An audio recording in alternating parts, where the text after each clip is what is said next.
Sahabat desa, sahabat tani, sahabat kreasi. Nah, bicara tentang kopi, kami punya sebuah literasi berupa bagaimana budidaya tentang pohon kopi itu sendiri, hingga sampai pengolahan dari hasil tani kopi sampai produksi berupa packaging yang siap untuk dipasarkan. Ini masa kadaluarsa hingga 12 bulan atau 1 tahun. Tadi kita sudah di lapangan bagaimana menyampaikan edukasi kepada masyarakat bahwa hasil tani termasuk kopi ini juga sudah seharusnya kita olah menjadi kemasan-kemasan yang siap saji dan mempunyai nilai ekonomis yang luar biasa tinggi. Kemasannya bagus, portable, ekonomis, bisa dibawa kemana-mana, dan tentunya harga dari kopi itu sendiri bisa bertambah. Mungkin bisa berkali-kali.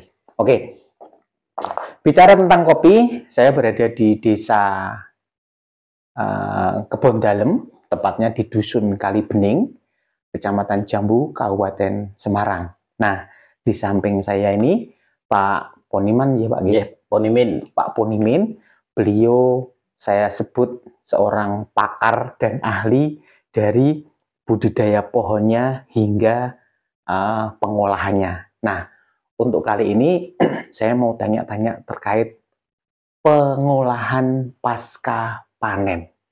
Pak Ponimin, sudah berapa lama Pak bergelut dengan perkopian ini Pak?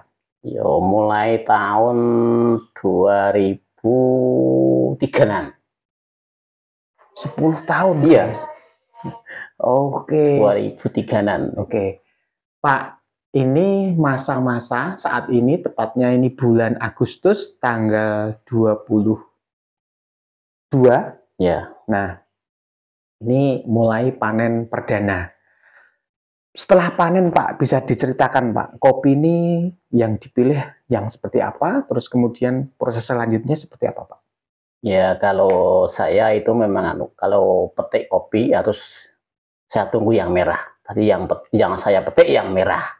Tadi paling tidak saya itu metik kopi satu musim itu kan habisnya 3 kali.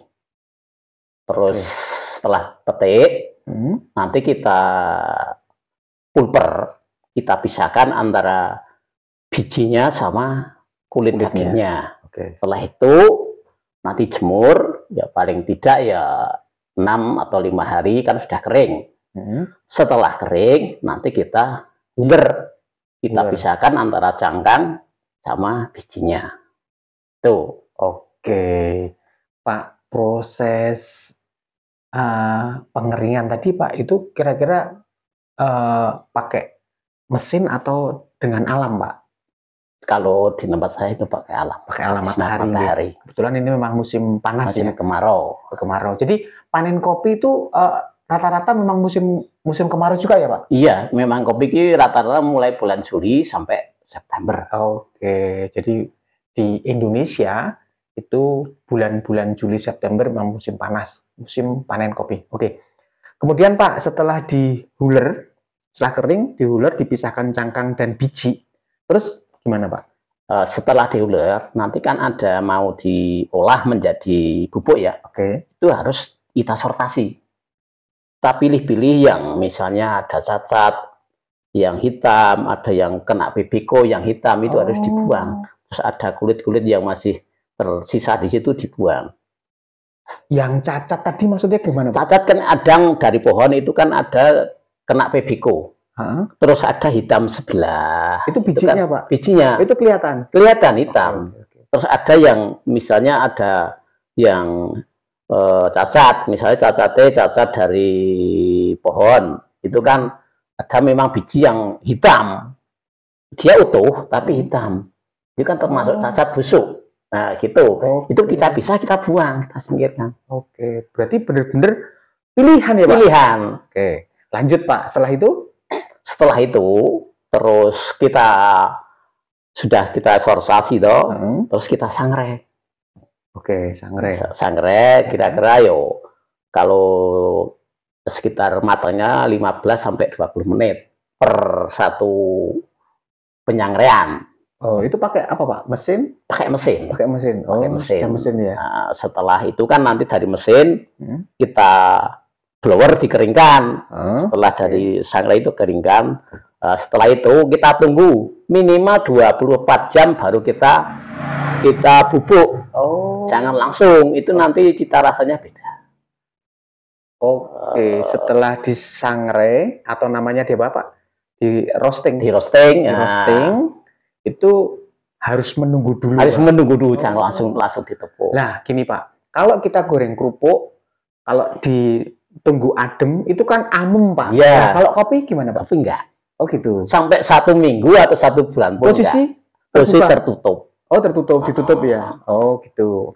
Oke. Nah, sahabat desa, sahabat kreasi, sahabat inovasi.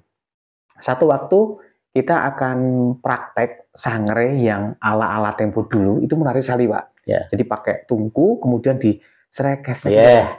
Nah, kenapa? Untuk edukasi. Mudah-mudahan nanti ada wong londo datang ke sini hanya untuk menyangrai kopi Pak. Yeah. Kalau mesin memang keren, tapi mereka nggak pada seneng kayaknya. Yeah. Tapi oke, karena kita bicara tentang produksi kopi, pengolahan kopi, kita sudah canggih. Ini di sebuah dusun, tetapi banyak petani kopi yang sudah memiliki peralatan mesin ya Pak ya. Mesin. Dari apa tadi Pak? Pertama memisahkan mencacah setelah panen, mesinnya apa tadi?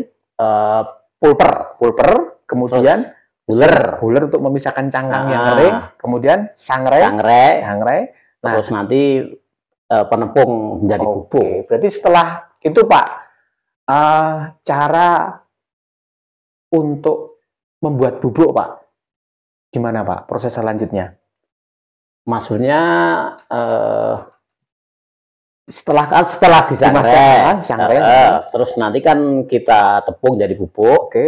Nanti baru dikemas. Kemasnya nunggu dingin dulu, kan dari penggilingan agak panas juga. Nunggu dingin dulu. Nunggu dingin ini jam atau hari Pak? Paling jam, enggak hari sampai hari. Jadilah kemasan seperti ini. Terus ini kalau udah dikemas nanti kan kita sealer, biar udaranya masuk. Udara. Pilihannya Pak, saya lihat ini ada Robusta, kopi Monggo. Nah, saya mau tanya, kenapa dikasih nama kopi Monggo Pak? Nah, itu sejarah dari dulu ada 2 istilah pengertian ya. Itu kan dulu ada SLPHT ya Pak, Sekolah Pengendalian Hama Terpadu. Itu kan istilahnya ada penelitian, ada musuh alami, ada hama, itu kan. Nah, termasuk Monggo itu kan bahasa Jawa. Kalau kan laba-laba itu kan musuh alami. Nah, musuh alami yang memakan hama-hama di kopi, kan bahasa simbol. Yang pertama. Yang kedua, kalau orang Jawa Monggo kan mempersilahkan. Jadi silahkan minum kopi. Saya tertarik yang pertama tadi Pak. Yang pertama itu Monggo ini justru makan hama-hama. Maksudnya gimana Pak? Itu kan hama di kopi kan ada PBK, penggerek buah kopi. Itu kan terbang ya? Terbang, dia kan ada laba-laba yang saya membuat sarang di situ, kan dia perangkap, dia makan. Itu termasuk unsur alami itu.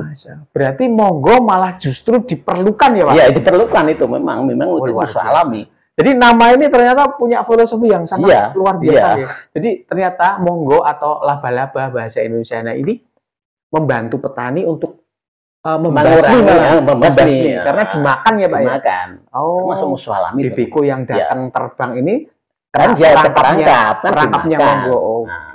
Monggo satunya bahasa Jawa Monggo minum kopi, keren. Dulunya gini Pak. Jadi awalnya itu kan Monggo itu dulu ada gambarnya laba-laba. Tapi sekarang dirubah cuma namanya saja. Monggo. Nah, ini Pak, sekarang ada Devoya. Hari yang baik dimulai dengan kopi dan kamu. Wow. Green Cafe. Maksudnya apa nih, Pak? Itu kan green Kopi coffee kan hijau. kopi hijau. Tapi kopinya sudah ditepung. Oke. Ini prosesnya gimana, Pak? Kopi itu hijau. prosesnya agak sulit tuh. Prosesnya itu ya seperti yang kopi hitam biasa, cuma pengolahannya nggak lewat penyangrean. Jadi masih mentah, terus kita pecah jadi tepung. Itu sampai 3 kali baru menjadi tepung yang kecil-kecil. Sebentar. Jadi biji kopi utuh dikeringkan dulu, dipecah lagi, keringkan lagi, nanti pecah lagi, keringkan lagi. Oh, gini. Berarti tanpa diolah di sangrai tanpa disangan, tapi ini sudah kering. Kering. Nah, mecahnya itu butuh waktu berkali-kali ya. Terakhir baru dibubuk. Oke. Ini kenapa dibikin seperti itu, Pak?